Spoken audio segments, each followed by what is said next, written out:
Las Vegas, here's our host, Allison Hannigan.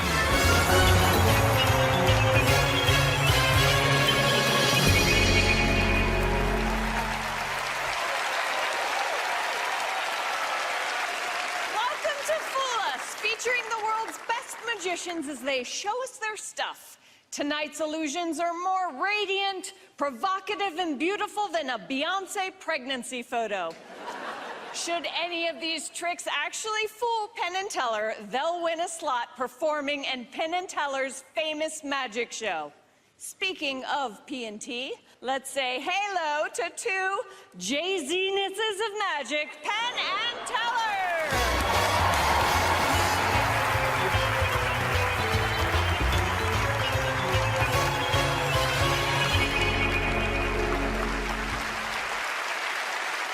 All right, Penn, Teller, don't get too comfy. You got some badass magicians coming your way, like this one.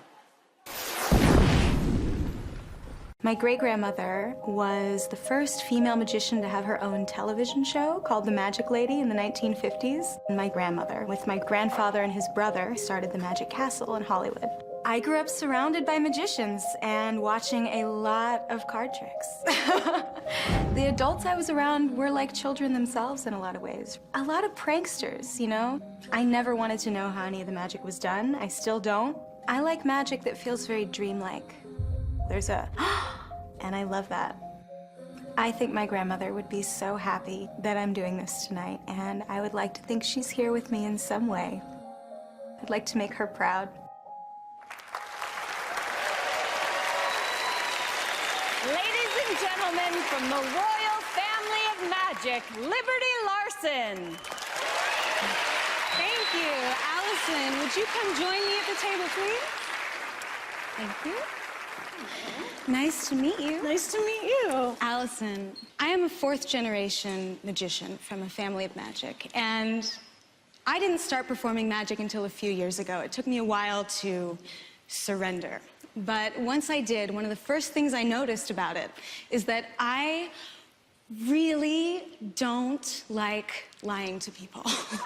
And that's a real problem. It interferes with this job because it's kind of par for the course. Now, silent magic, not an issue. That's very honest to me. It's visual. Teller made the right choice. He will never have to deal with the kind of lying that I'm talking about.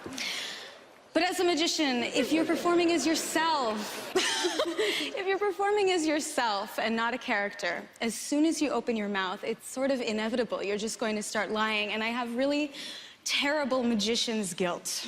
So when I sit here with you, on a very primal level, every cell in my body does not want to lie to you, so I'm not going to.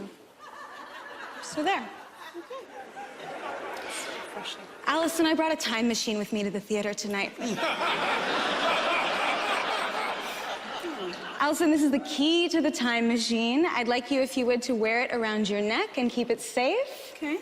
And don't worry, you're not going to travel through time. You're going to stay right where you are. I am going to use a little spark of your energy for this. So if you would, I'd like you to write a message to yourself at any age, something very short, just across here, something you'd like to tell yourself at a younger age.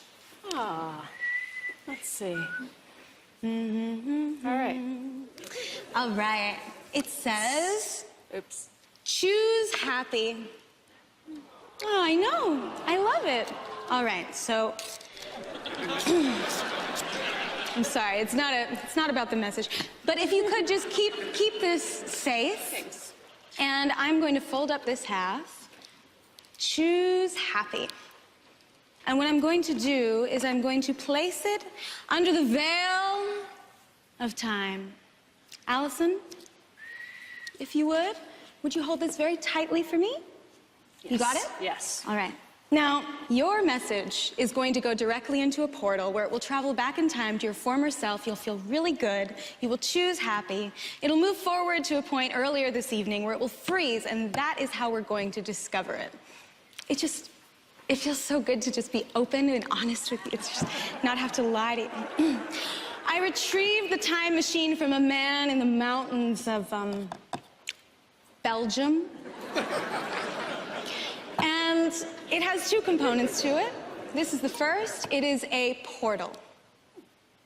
Now, many people don't know this, but all wine glasses are actually portals. Allison, have you ever had an experience with a piece of apparatus like this that took you somewhere really unusual and exciting? Yes.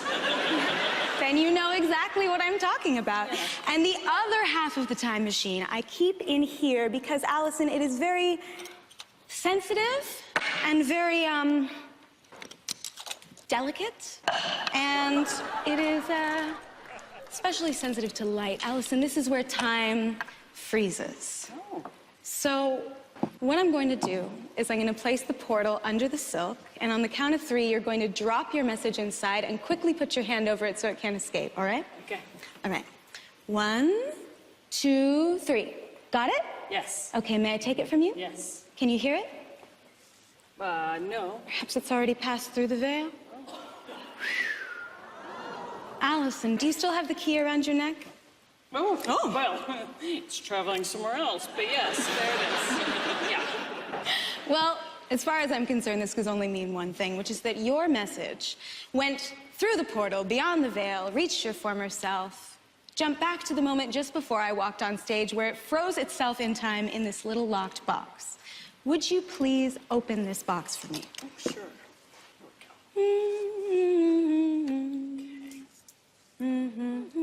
Oops. All right. Ooh. Would you feel the top of that? Ooh. What is it? It's an ice cube. It's real ice. Yes. Allison. Wow. Oh, slippery thing. Very.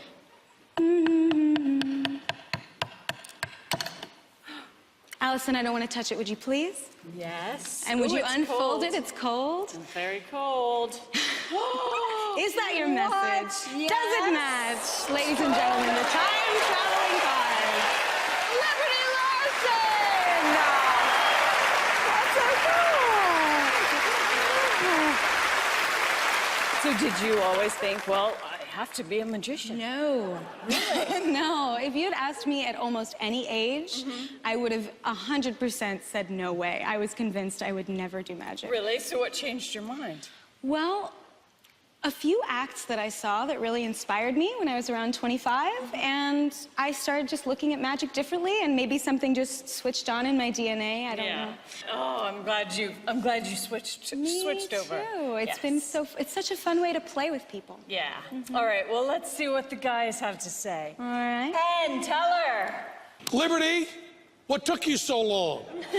Why have you just come to magic now? I guess you were just answering that maybe while we were talking, but you're so good. And I really loved the not lying premise with the time machine. It's just terrific. Thank you. And when you were just performing there, we were just lapping it up. Every moment of it was just fabulous and great. And also, you know, what you're doing essentially is the object in the impossible location. And it's a really good presentation of that. And you also have something in that looks like it can't be gimmicked, which is an ice cube. You know, everybody knows what an ice cube is, and it looks like there's no way to fake that whatsoever. And that's a beautiful part of that trick, is it's so real and so honest all the way through. And although you said you weren't lying, you kind of weren't. I mean, the presentation has very little jive in it. It's just kind of straightforward and a little bit of help here and there that I hope in what I said gave you some sort of hint. But we hope to see you doing a lot of magic, Liberty. Thank you so much. We think we got you. We think we got you on this. No. We're good.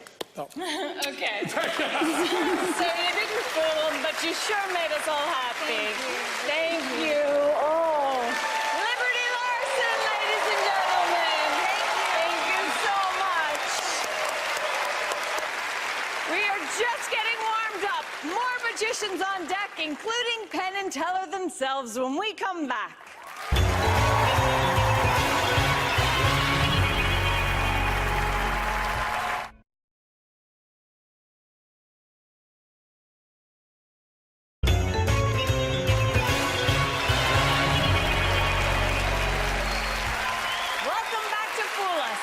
Showcase the greatest magicians on Earth. Let's meet our next performer. I remember I was 6 years old when I saw magic on TV, and I remember one specific magician. He made a card tear in pieces and then restored again. I was absolutely amazed by that. I started to travel all over and I got some awards. It was like a dream and it still is because I'm working with different magicians now that were my idols and still are. I am David Copperfield. Jorge Blass brings the art of magic to a whole new level. Through the years, I realized that bigger risks means bigger results. And I want to fool Penn Teller, so I take some risk tonight.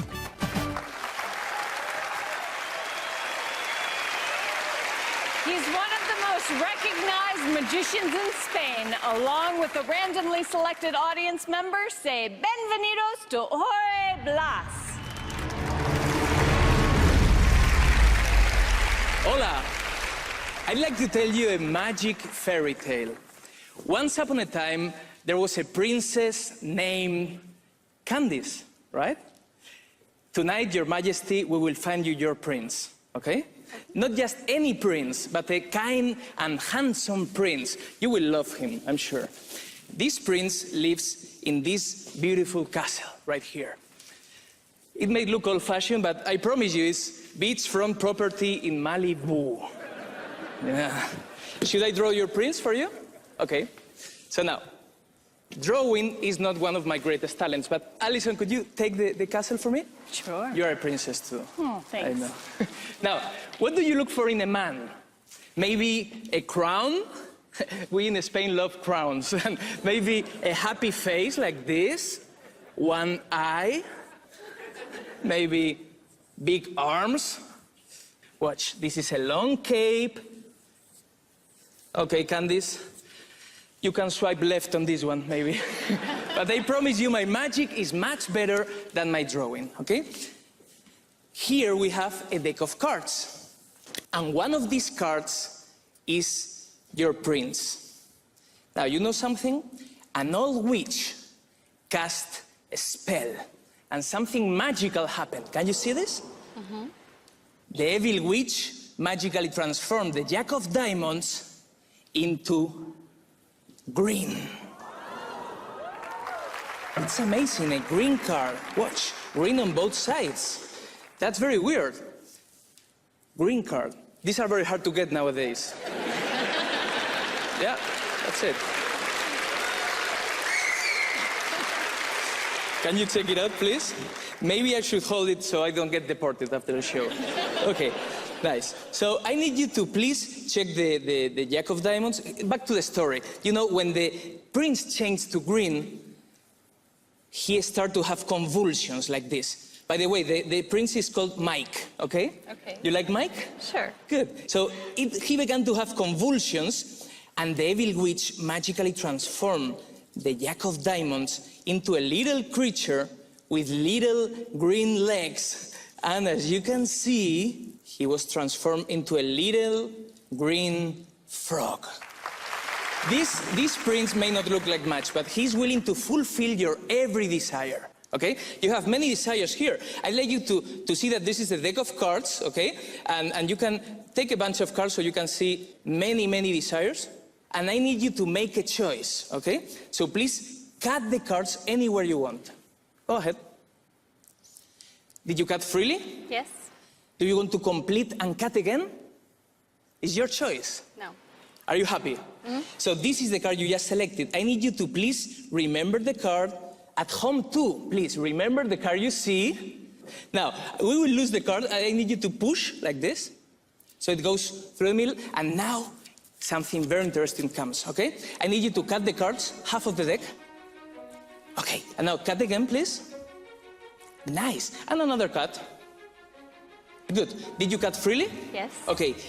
I need you to put the Jack of Diamonds, okay, on top of one of the cards you just selected. Go ahead.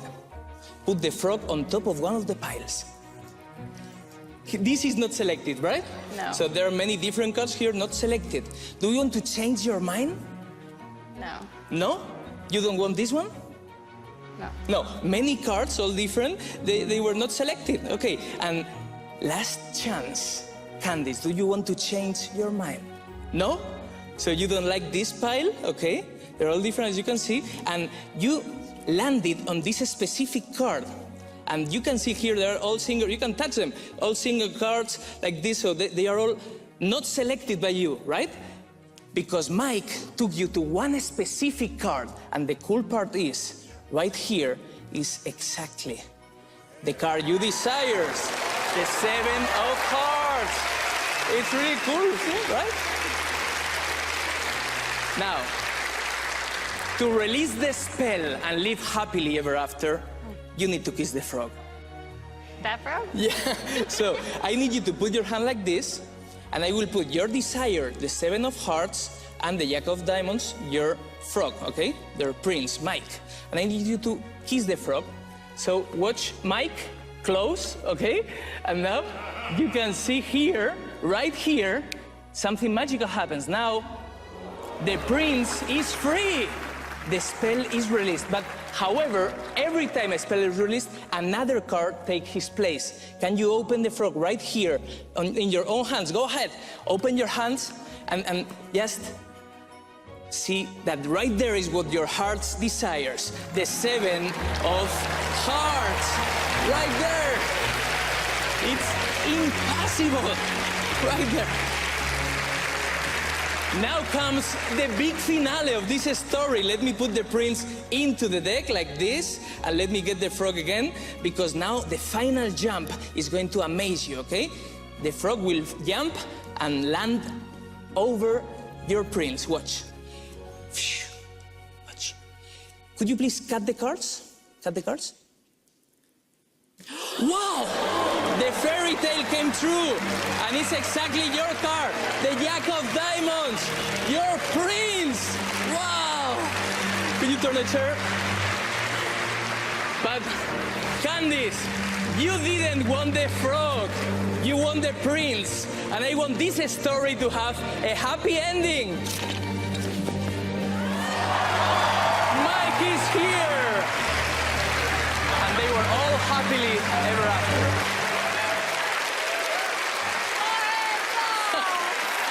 Thank you. Think you fooled Penn Teller? Well, maybe. There is something they don't know. What? Yeah. How did I get the frog into this country? They don't know that. So you do close-up magic and big illusions? I do big illusion. I do full theaters, shows in Spain and all over Europe. And hopefully very soon here.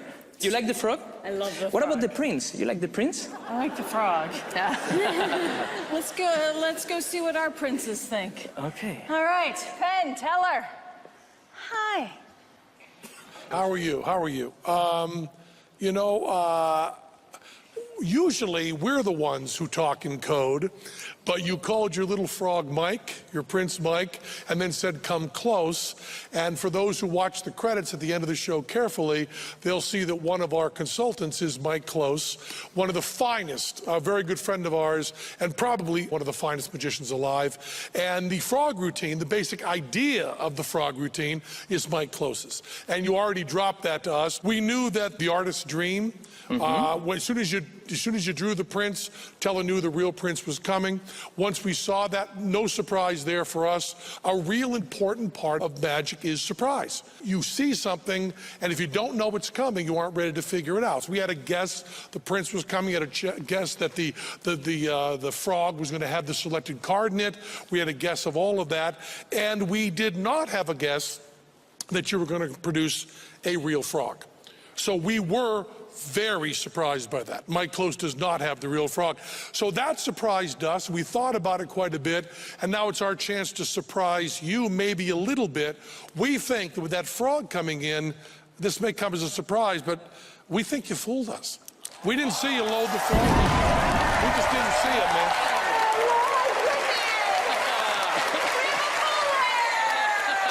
Thank you so much. Nicely done. Thank you. Very nicely done.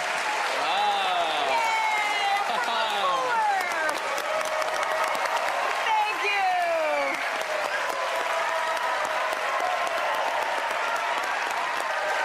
Penn and Teller have been fooled. Let's go for another when we come back.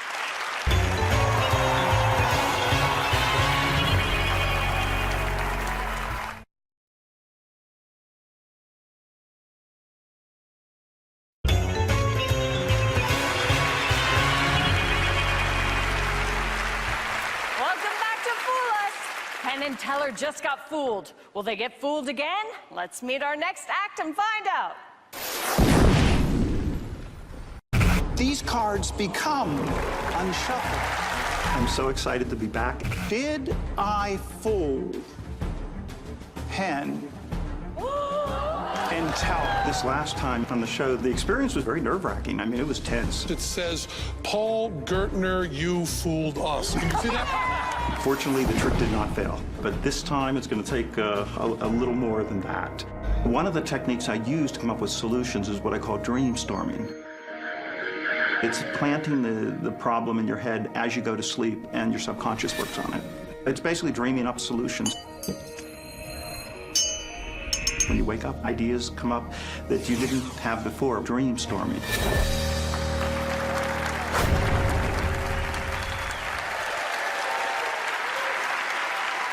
Fool us historians will certainly remember our next magician. Fool us virgins, let me introduce you to Paul Gertner.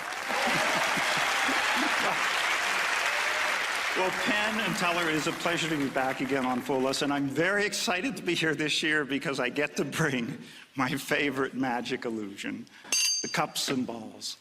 Now, I know you're very familiar with this trick because you perform it.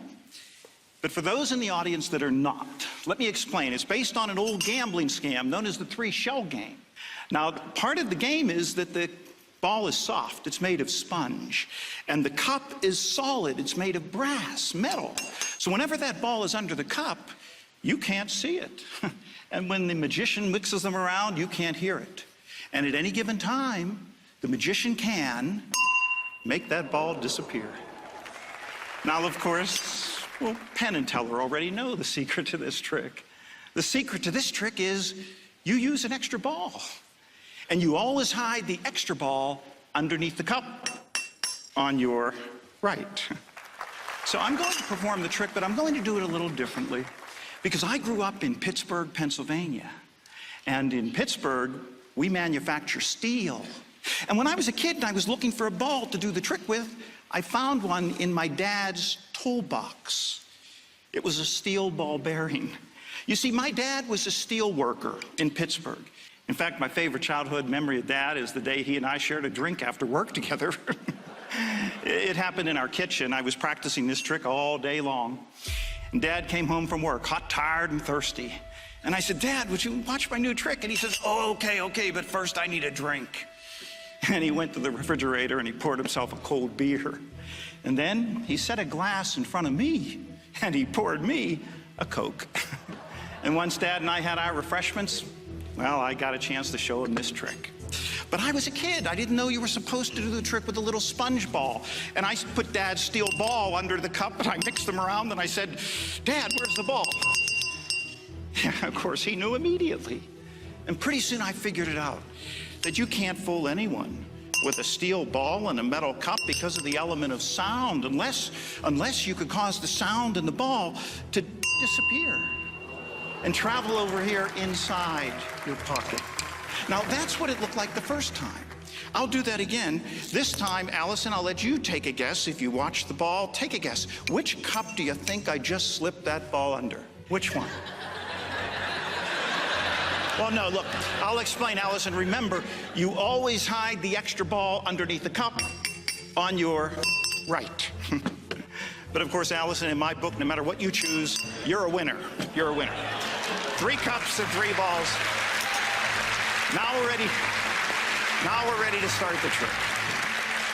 Now, if you watch the ball right here, whenever I give it a little push, okay, it will actually penetrate right through the top, balanced on the edge. I'll do that again. This time the ball will go right through the top of not 1, but actually 2 cups, like this, balanced on the edge.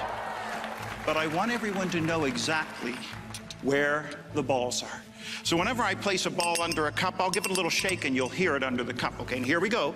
Ball number 1, under cup number 1. Ball number 2, under cup number 2. And ball number 3, under cup number 3. And if I take 2 of them invisibly, and I set them on the middle, and I give them a little tap, you see now, these 2 are empty, because they've all come together in the center. Thank you. Thank you. But you know, it is the end of the trick. And when I do this at trade show exhibits, this is the part that gathers the biggest crowd, so watch closely. You see, I actually take the ball out from under the cup, and I say to somebody, watch, I'll remove one ball from the game, like this. And then I put it in my pocket. And then I say, look, if I remove another ball from the cup, Penn, how many would that leave underneath the center cup? One.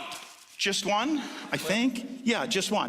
But if there's one there, you see there's another over there, and I'll show you how the trick is done. You see, I never really put the ball in the hand. I never put it in the pocket. But while everyone's watching the pocket, I actually can slip the ball under the cup, and it looks like it was there all the while. But if I really get rid of it, Allison, this time take one last guess. How many balls do you think are underneath the center cup? 1, 2, or 3? For you, Allison, I did all 3. But you know, you can't do this trick with just 3 balls. You need an extra one. And Allison, where did I say we always hide the extra ball? Right. Exactly. Underneath the cup on the right. But there's another extra ball right over there, and they're both pretty big, and they're both solid and pretty heavy, but underneath the center cup is the biggest one of all, because there it is. No, that's not it. That's the biggest one. But I can't figure out where it comes from. Thank you. Thank you. Oh, Penn and Teller, I told you this trick was inspired by my dad, which is why I can't help but think of him every time I do it, which is why in this cup, I always keep Dad's balls. And in this cup, in honor of Dad, I always keep a can of Coke. And in this cup, well, remember, you always hide the extra ball underneath the cup on your right.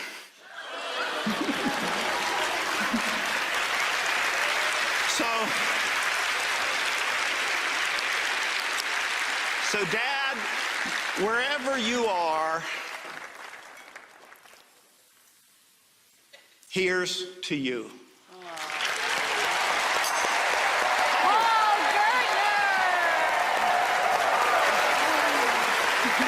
Man, you got balls. For many years. Gosh, just think, like, okay, I've fooled Penn and Teller. I'm done. But you just have to try it twice. Well, this was my favorite trick. Yes. And it's just a treat to come and just do the cups and balls for them. Yeah. And I just couldn't do just the cups and balls. I had to throw a little kicker in. So, yeah, you seem to specialize in kickers. Yeah, well, I think all magic should have that. I mean, that's what magic's all about. It's about having that little moment at the end where someone thinks the end is there, and then all of a sudden, boom, you hit them one more time. Wow. Okay, you know? Time to see if they got it. Penn, Teller, what do you think?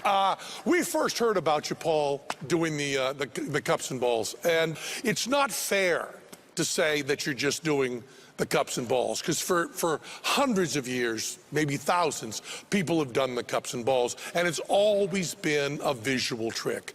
And your genius is making it also an audio trick.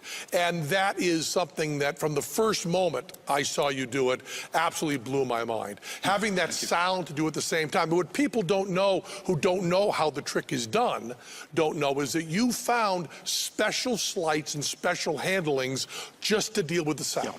Yeah, if you were to write a book on this, which I imagine you will someday because it's so brilliant, you will have to have a whole separate thing on how you make the sounds come from a different place than they actually are and absolutely be beautiful like that. Also, in magic, you know that certain things are just compressible. We all know sponge balls are compressible. Mm-hmm. Indeed, almost everything else used in every magic act is compressible.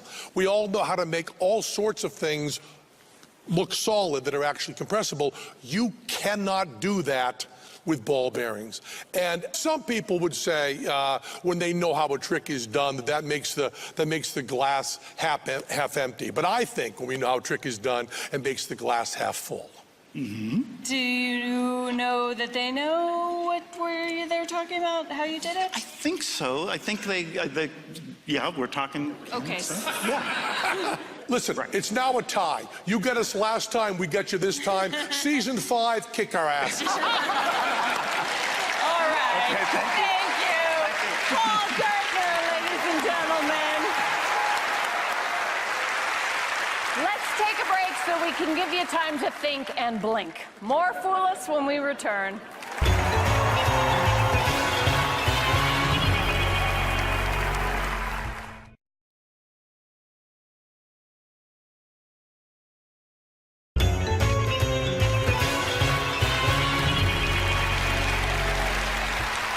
Welcome back to Fool Us, where we search the globe for the best magicians. Take a look.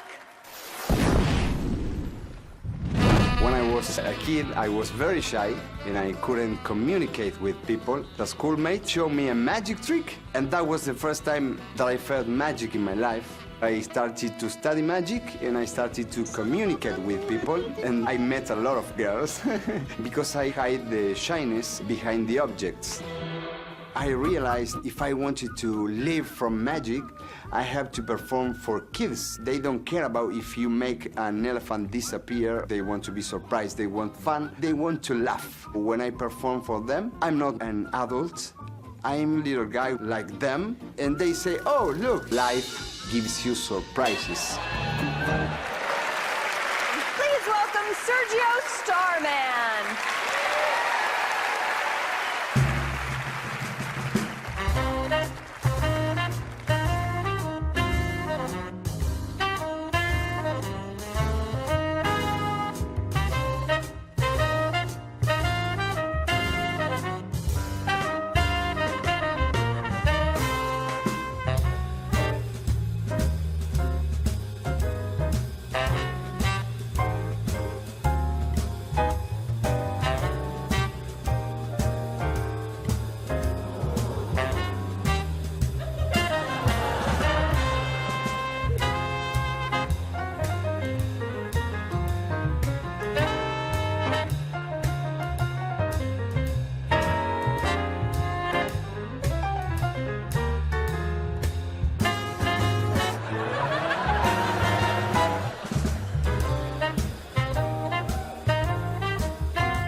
Okay.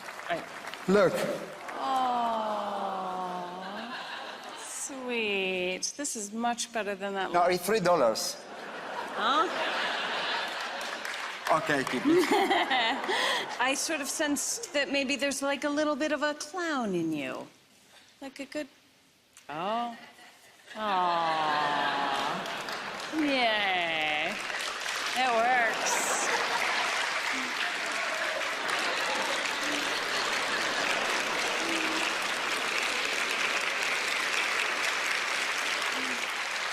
I like it. Okay. Feels good. All right. Well, let's see what the boys think. Penn Teller, tell us what you think. Boy, it's really, it's so much harder to bust a trick when there's such a wonderful story. The misdirection in this is the plot.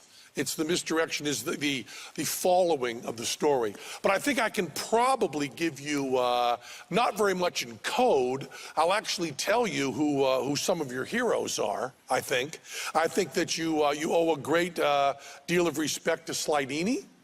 I think there's a great deal of respect to Tommy Wonder. I think Albert Goshman would also be someone you liked. Albert Goshman did the coin in unexpected places all the time with the salt and pepper and all that. Wonderful stuff. I'm going to say something that sounds a little bit dirty, but is not. It's just a little bit secret. There are a lot of misdirected loads that were wonderful in there. Do you want to do more, or are you getting an idea here? You getting an idea here? You want more? You look as confused as I feel. No, I couldn't understand. Yeah. I think this may be just language problems. We're going to go to the judges because there's a little bit of a language barrier. In the booth, we have Donnie Thompson and Mike Close. They're listening to everything we say. And the verdict is? You did not fool them. Okay, perfect. Thank you very much. But you were great, man. We loved you, man. It's just fabulous. Fabulous. Thanks so much. Not enough magic for you? Not a problem. Penn and Teller perform next. You don't want to miss it.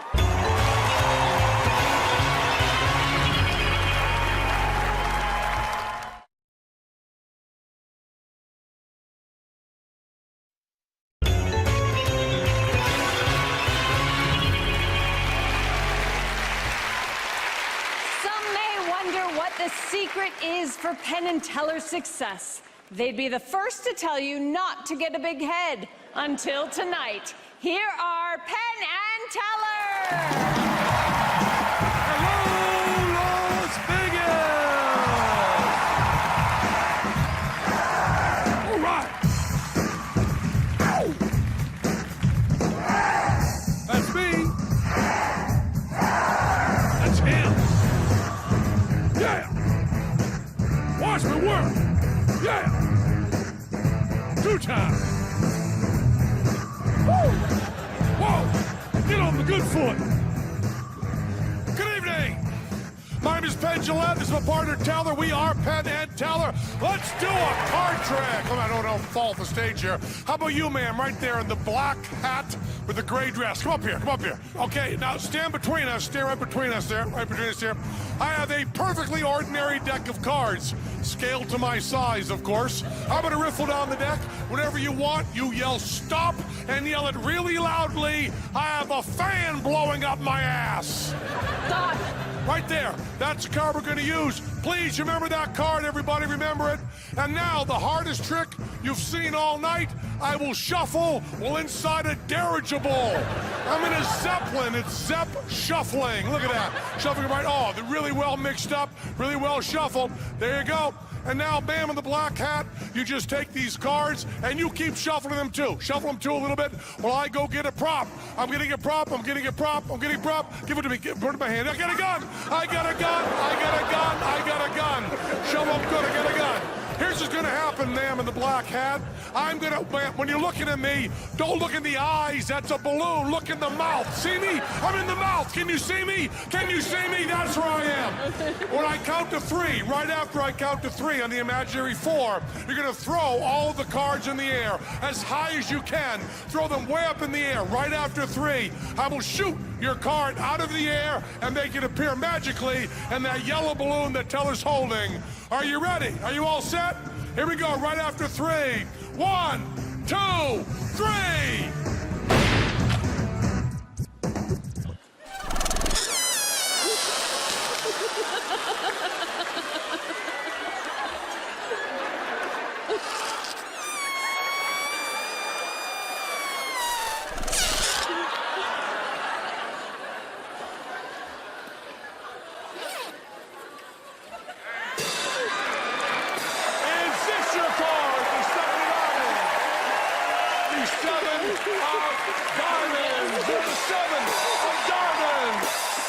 Just like orchestra. Now you see us and now you don't because we're wrapped for the night. Wait until you see what we have in store for next week. You don't want to miss it. See ya!